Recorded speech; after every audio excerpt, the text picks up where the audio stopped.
जैसा कि आप लोग जानते हैं कि हमने प्रथम भाग में SBI लाइफ के स्मार्ट प्लेटिना प्लस प्लान की एलिजिबिलिटी क्राइटेरिया की जानकारी को समझा है प्लान के वेरिएंट नंबर 1 यानी कि option number 1 life income option के साथ में। जिस वीडियो में समझा है उस वीडियो का थंबनेल हमारी स्क्रीन के ऊपर है और आपका समय बचाने के लिए इस वीडियो का लिंक हमने आज की वीडियो के डिस्क्रिप्शन में दे दिया है, तो इसी बात पे वीडियो को लाइक करना ना भूलें। आज की वीडियो शुरू करते हैं और जानते हैं जानकारी SBI life insurance company limited के स्मार्ट प्लेटिना प्लस प्लान के ऑप्शन नंबर 2 गारंटेड इनकम की। नाम है गारंटेड इनकम ऑप्शन नंबर 2 का। तो सबसे पहला बेनिफिट जहन में आता है हमारे गारंटेड इनकम, दूसरा है मेच्योरिटी बेनिफिट, तीसरा आता है आपका डेथ बेनिफिट। और देखिए डेथ बेनिफिट के केस में नॉमिनी को इनकम बेनिफिट भी मिलते हैं लमसम अमाउंट के साथ में। रिड्यूस पेड अप वैल्यू का भी बेनिफिट है, गारंटेड सरेंडर वैल्यू भी मिल सकती है आपको इस प्लान में, लोन भी ले सकते हैं आप इसमें, राइट। अब किस तरीके से ये सारे बेनिफिट काम करेंगे इन सीक्वेंस, उसको समझने के लिए हम यहाँ पे सीधा उदाहरण की तरफ चलते हैं। लेते हैं उदाहरण स्मार्ट प्लेटिना प्लस प्लान के option number 2 guaranteed income option को समझने के लिए। मान लेते हैं श्रीमान ए हैं जिनकी आयु 30 साल की है, पॉलिसी टर्म 26 साल का उन्होंने लिया क्योंकि इनकम बेनिफिट पीरियड उन्होंने लिया 15 साल का, प्रीमियम पेमेंट टर्म लिया 10 साल का, सालाना 1 लाख रुपए का प्रीमियम पे कर रहे हैं। अब ये जो इनकम बेनिफिट पीरियड है ये पॉलिसी के 12वें साल से शुरू होगा, यानी कि प्रीमियम पेमेंट टर्म के बाद 1 साल रुकना होगा, राइट।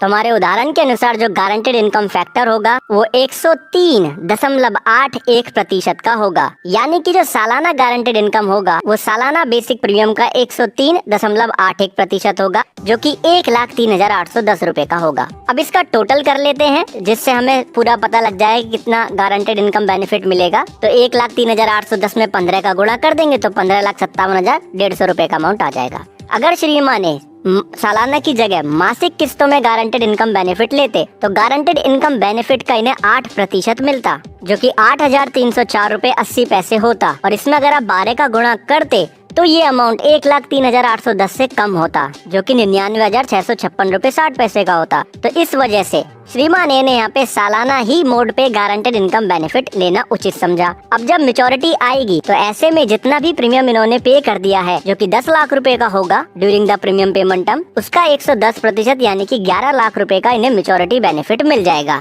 ये सारे बेनिफिट हो गए आपके गारंटेड, यानी कि मेच्योरिटी भी और गारंटेड इनकम बेनिफिट भी। कैलकुलेशन आपको बता दी। अब बात करते हैं डेथ बेनिफिट की। मान लेते हैं श्रीमान ए की जो मृत्यु है पॉलिसी के 15 साल कंप्लीट होने पे हुई, यानी कि इनकम पे आउट पीरियड चालू हो गया तब हुई। तो ऐसे में सम अश्योर्ड ऑन डेथ के साथ में इनकम बेनिफिट नॉमिनी को मिलेंगे।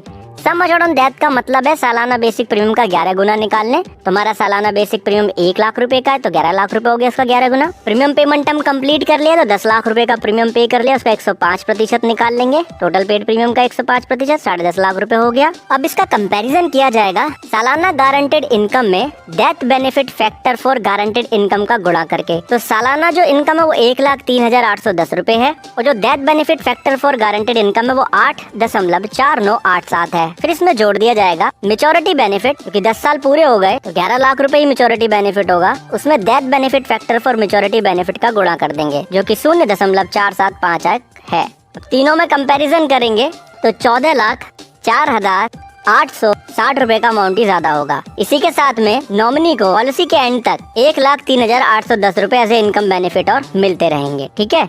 ये तो बात हुई जब डेथ हो रही थी इनकम बेनिफिट पीरियड के अंदर। अगर इनकम बेनिफिट पीरियड से पहले डेथ होगी तो क्या होगा। मान लेते हैं श्रीमान ए की मृत्यु पॉलिसी के 5 साल कंप्लीट होने से पहले हो गई। हमने माना है कि 5 साल कंप्लीट होने के बाद हुई है, ठीक है। तो यानी कि इनकम बेनिफिट पीरियड चालू नहीं हुआ तो सम अश्योर्ड ऑन डेथ यहाँ पे मिल जाएगा। सालाना बेसिक प्रीमियम का हमने निकाल लिया 11 गुना, यानी कि 11 लाख। टोटल पेड प्रीमियम हमारा यहाँ पे हुआ 5 लाख, तो उसका 105% निकाला, 5,25,000 रुपए आ गया। अब सेम हमने यहाँ पे फॉर्मूला पुट कर दिया। एनुअल गारंटेड इनकम में death benefit factor for guaranteed income का गुणा करा और उसमें हम जोड़ देंगे मेच्योरिटी बेनिफिट, जो कि टोटल पेड प्रीमियम का 110% है। तो यहाँ पे टोटल पेड प्रीमियम है 5 लाख। 5 लाख का 110% निकालेंगे तो 5,50,000 होगा, ठीक है। अभी जो डेथ बेनिफिट फैक्टर है इनका टेबल हमने टेलीग्राम चैनल पे शेयर कर दिया है। फॉर्मूले में हमने वैल्यू यहाँ पे रख ली, ठीक है। कैलकुलेट करके वैल्यू हम यहाँ पे निकाल लेंगे तो 11 लाख रुपए ही यहाँ पे ज्यादा होंगे। तो ऐसे में सम अश्योर्ड ऑन डेथ जो है 11 लाख रुपए इनके नॉमिनी को मिल जाएगा और पॉलिसी बंद हो जाएगी, ठीक है।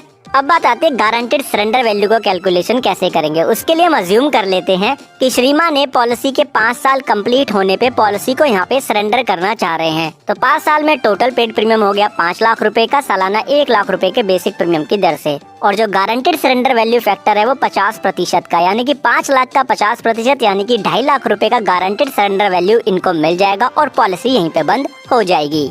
अब यहाँ पे एक चीज और बात है कि अगर आप पॉलिसी सरेंडर करना चाहते हैं तो उसके लिए आपको कम से कम 2 साल प्रीमियम पे करना ही होगा, उसके बाद ही आप सरेंडर कर पाएंगे, उससे पहले नहीं। अब अगर इनकम बेनिफिट पे आउट पीरियड चालू हो जाएगा तब क्या होगा उसे भी समझेंगे, लेकिन अभी स्क्रीन पे हमारे सरेंडर वैल्यू चार्ट है। 26 साल का हमारा पॉलिसी टर्म था, 5 साल हमने कंप्लीट कर लिए, तो 50% का हमारा यहाँ पे गारंटेड सरेंडर वैल्यू फैक्टर इस चार्ट से हमने लिया। ये हम यहाँ पे शो कर सकते हैं, इसलिए हमने आपको शो कर दिया। डेथ बेनिफिट फैक्टर बहुत बड़ा टेबल है, काफी उसमें इतना दिक्कत होगी आपको यहाँ पे स्क्रीन में देखने में, इसलिए हमने सीधा PDF आपको टेलीग्राम चैनल पे दे दिया। अब हम मानते हैं कि पे आउट पीरियड चालू हो गया और पॉलिसी के 16 साल कंप्लीट होने पे श्रीमान ये पॉलिसी को सरेंडर करना चाहते हैं। तो ऐसे में 26 साल के पॉलिसी टर्म के साथ में 16 साल कंप्लीट करने पे 70% का होता है यहाँ पे guaranteed surrender value. Total paid premium 10 साल में कितना होगा कि 10 साल का प्रीमियम पेमेंट टर्म है तो 10 लाख रुपए, सालाना 1 लाख रुपए की दर से। अब हमें इनकम बेनिफिट कितनी बार मिल गया होगा? 12वें साल पे, 13वें साल पे, 14वें साल पे, 15वें साल पे और 16वें साल के अंत में भी मिल गया। ये हम मान के चल रहे हैं, तो टोटल 5 बार मिल गया, यानी कि 1,03,810 में हम कर देंगे 5 का गुणा, तो total sum of received income benefit निकल के आएगा जो कि 5,19,050 रुपए का अमाउंट होगा। तो 10 लाख रुपए का हम 70% यहाँ पे निकालेंगे क्योंकि वो गारंटेड सरेंडर वैल्यू फैक्टर है टोटल पेड प्रीमियम के लिए, और उसमें से हम 5,19,050 रुपए के अमाउंट को घटा देंगे। ठीक है जी, तो हमारा यहाँ पे गारंटेड सरेंडर वैल्यू निकल के आ जाएगा। ये श्रीमान ए को यहाँ पे मिल जाएगा जो कि अमाउंट होगा यहाँ पे 1,80,950 रुपए का, और पॉलिसी बंद हो जाएगी। यानी कि अगर पे आउट पीरियड चालू होगा, पॉलिसी को आप सरेंडर करेंगे तो सरेंडर वैल्यू में से इनकम बेनिफिट जो आपको मिल चुके हैं वो घटा दिए जाएंगे। अब बात आती है रिड्यूस पेड अप पॉलिसी की। सेम एग्जांपल को ही कंसीडर करते हैं। इसके लिए भी कंडीशन सेम है कि कम से कम पॉलिसी के पहले 2 साल प्रीमियम पे करना अनिवार्य है। उसके बाद अगर आप प्रीमियम नहीं पे कर पाते हैं तो ग्रेस पीरियड के बाद में policy reduce paid up policy में कन्वर्ट हो जाएगी। मान लेते हैं श्रीमान ने 5 साल प्रीमियम पे करने के बाद में आगे फ्यूचर प्रीमियम नहीं पे करना चाह रहे हैं और सरेंडर भी नहीं करना चाह रहे हैं, तो अब क्या होगा? तो ऐसे में सबसे पहले reduce paid up value factor निकाल लिया जाएगा। नंबर ऑफ पेड प्रीमियम को डिवाइड कर दिया जाएगा नंबर ऑफ पेबल प्रीमियम, यानी कि प्रीमियम पेमेंट टर्म के दौरान जितनी प्रीमियम पे करने हैं उससे डिवाइड कर देंगे। तो 5 प्रीमियम हमने पे किए, 10 हमें पे करनी थी, तो 0.5 हमारा यहाँ पे reduce paid up value factor निकल के आ गया। तो जैसे ही पॉलिसी का 12वां साल हिट होगा उसके अंत से श्रीमान ए को रिड्यूस गारंटेड इनकम मिलना शुरू हो जाएगी, जो कि 1,03,810 का गुणा कर देंगे 0.5 तो 51,905 रुपए का अमाउंट इनको मिलने लगेगा। जैसा पॉलिसी डॉक्यूमेंट में लिखा उसके आधार पे मैं आपको बता रहा हूँ। टोटल सम निकालने के लिए 51,905 में 15 का गुणा कर देंगे तो 7,78,575 रुपए का total reduce paid up guaranteed income benefit इनको मिल जाएगा। अब मेच्योरिटी पे क्या मिलेगा इनको? टोटल पेड प्रीमियम कितना था? 5 लाख रुपए जो उन्होंने किया है उसका 110% मिलेगा, क्योंकि टोटल पेड प्रीमियम का 110% ही है मेच्योरिटी बेनिफिट, राइट। उसमें पेड अप वैल्यू फैक्टर का गुणा कर देंगे तो 2,75,000 रुपए reduce paid up maturity benefit इनको मिल जाएगा।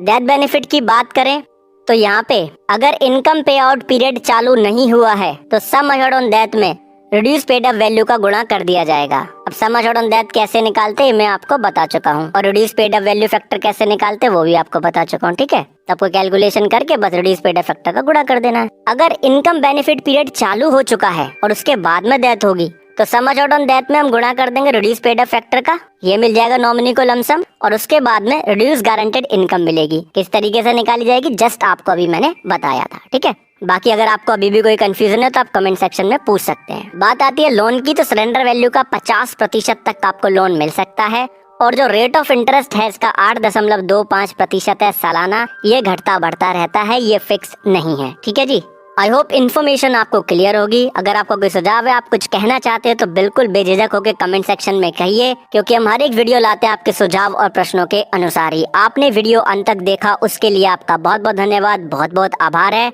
इन्फॉर्मेशन क्लियर लगी है तो प्लीज लाइक कीजिए, शेयर कीजिए, चैनल को सब्सक्राइब करना ना भूलिए, क्योंकि हर एक वीडियो मिलेगी आपके सुझाव और प्रश्नों के अनुसार। अब आपको एक चीज खुद भी समझनी है, दूसरों को भी समझानी है कि इंश्योरेंस एक प्रोटेक्शन है, प्रोटेक्शन कभी अधूरी नहीं लेते, और पॉलिसी डॉक्यूमेंट पढ़े बिना भी पॉलिसी नहीं लेते हैं, इसलिए हम टेलीग्राम चैनल पे PDF शेयर करते हैं, जिससे आपको जानकारी मिले पूरी, रहे ना अधूरी। बहुत बहुत धन्यवाद। अगर आपने आज कुछ नया सीखा है तो कृपया इस वीडियो को लाइक करें और अपकमिंग कोर्सेज के लिए चैनल को सब्सक्राइब करें।